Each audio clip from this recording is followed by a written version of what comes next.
Welcome to Nandu பாப்பா kitchen. இன்றைக்கி நம்ம தீபாவளி ஸ்பெஷல் ஸ்வீட் லட்டு தாங்க செய்ய போகிறோம். இந்த லட்டுக்கு நாம் பூந்தி எதுவும் பொரித்து செய்ய போகிறது இல்லை. வீட்டிலையே சிம்பிளாக இந்த மாதிரி செய்து பழகிட்டீங்கன்னு நீங்கள் கடையில் கண்டிப்பாக வாங்க மாட்டீங்க.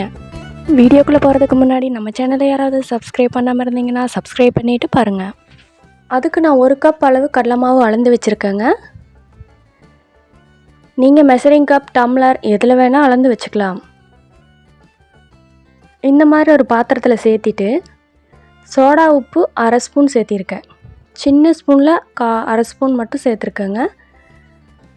தேவையான அளவு தண்ணி ஊற்றி நம்ம போண்டாவெல்லாம் போடுவோம்ல, அந்த மாதிரி நல்லா பிணைஞ்சு எடுத்துக்கலாம். இந்த மாதிரி நல்லா பிணைஞ்சதுக்கப்புறமா ஒரு பேனில் கடலெண்ணெய் ஊற்றி நல்லா சூடுபடுத்தி வச்சுருக்குறேங்க. அதில் நம்ம சின்ன சின்ன உருண்டைகளாக போட்டுக்கலாம். பிணைஞ்சு வச்சோம்ல மாவு, அதை சின்ன சின்ன உருண்டைகளாக போட்டுக்கோங்க. முடிஞ்ச வரைக்கும் எந்த அளவுக்கு சின்னதாக சேர்க்க முடியுமோ அந்த அளவுக்கு சின்னதாக சேர்த்துக்கலாம். எல்லா மாவையும் இந்த மாதிரி சின்ன சின்ன உருண்டைகளாக சேர்த்துட்டு எல்லா மாவையும் இந்த மாதிரி சேர்த்ததுக்கப்புறமா நல்லா திருப்பி விடுங்க. நீங்கள் போண்டா அளவு நல்லா கிறிஸ்பியாக வேகணும்னு இல்லைங்க, கொஞ்சம் சாஃப்டாக இருக்கும்போதே நீங்கள் எடுத்துடணும். கலர் சேஞ்ச் ஆகாமல் இந்த மாதிரி கலர் இருக்கும்போதே நீங்கள் எடுத்துடணும். எடுத்து வேறு தட்டத்தில் மாற்றி வச்சுக்கலாங்க.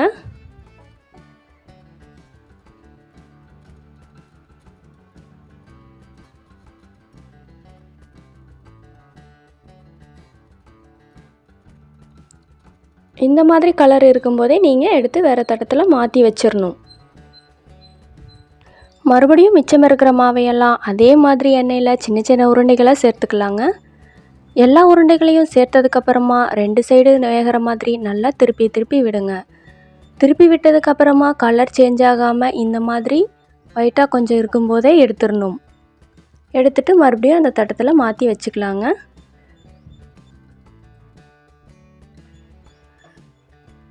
இந்த மாதிரி எடுத்து மாற்றினதுக்கப்புறமா இந்த தட்டத்தில் இருக்கிற போண்டாவெல்லாம் நல்லா ஆறட்டுங்க. கொஞ்ச நேரம் ஆற விட்டுருங்க.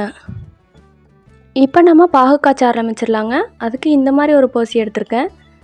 அதில் நம்ம 1 கப் கடலை மாவு எடுத்தோம்ல, 1 கப் சர்க்கரை எடுத்துருக்கேங்க. 1/2 கப் தண்ணி எடுத்திருக்கேன். 1 கப் கடலை மாவுக்கு 1 கப் சர்க்கரை, 1/2 கப் தண்ணி. இந்த அளவுகளில் பண்ணிங்கன்னா கரெக்டாக வரும். இதை நல்லா கொதிக்க வச்சிடலாம். சிம்லேயே வச்சு கொதிக்க வைங்க. இப்போ இந்த போண்டா நல்லா ஆறுனதுக்கப்புறமா சின்ன சின்னதாக உடச்சி விட்டு ஒரு மிக்ஸி ஜாரில் சேர்த்துக்கலாங்க. மிக்ஸி ஜாரில் சேர்த்துட்டு கொரகொரப்பாக அரைச்சிட்டு வந்துடலாம். பாருங்கள், ரொம்ப நைஸாக அரைக்கக்கூடாது. இந்த அளவு கொஞ்சம் கொரகொரப்பாக இருக்கிற மாதிரி அரைச்சிங்கன்னா நல்லா லட்டு பிடிக்கிறதுக்கு நல்லாயிருக்கும். இதை ஒரு தட்டத்தில் மாற்றிடலாங்க. இந்த மாதிரி தட்டத்தில் மாற்றி கொட்டி வச்சுருங்க.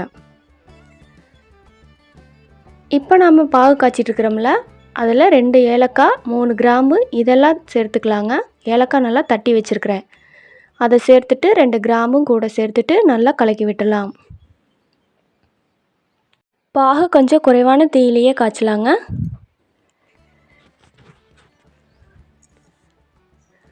ஒரு 10 நிமிஷத்துக்கு அப்புறமா பாகு இந்த மாதிரி ரெடி ஆயிரும்.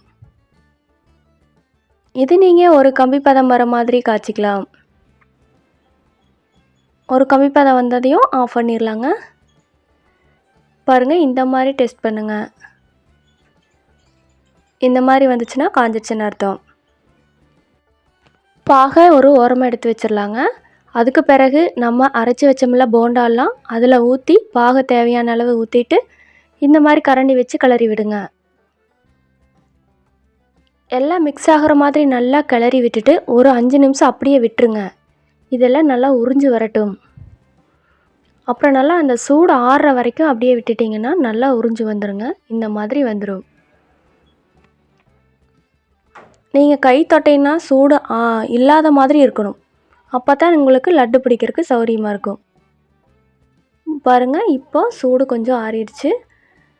நம்ம இந்த மாதிரி உருண்டைகளாக லட்டு பிடிச்சிக்கலாம். கையில் எண்ணெயோ அல்லது கொஞ்சம் நெய்யோ தடவிட்டு நீங்கள் லட்டு பிடிக்க ஆரம்பிச்சிங்கன்னா சூப்பராக வரும். கையில் கொஞ்சம் கூட ஒட்டாதுங்க. இந்த மாதிரி எல்லா லட்டுக்களையும் பிடிச்சி வச்சிட்டிங்கன்னா சூப்பரான லட்டு நம்ம வீட்டிலையே தயார் பண்ணிடலாங்க. நீங்கள் இந்த மாதிரி பழகிட்டிங்கன்னா கண்டிப்பாக கடையில் வாங்கவே மாட்டீங்க. இந்த லட்டோட டேஸ்ட்டும் சூப்பராக இருக்கும். நெய் எதுவும் சேர்க்காமல் சாப்பிட்றவங்களுக்கு இந்த லட்டு ரொம்பவே பிடிக்குங்க. இதில் நான் கொஞ்சம் கூட நெய் சேர்க்கலை. இது போன்ற மேலும் வீடியோக்களுக்கு ஷேர் பண்ணுங்கள், கமெண்ட் பண்ணுங்கள். நம்ம சேனலை மறக்காமல் சப்ஸ்கிரைப் பண்ணுங்கள்.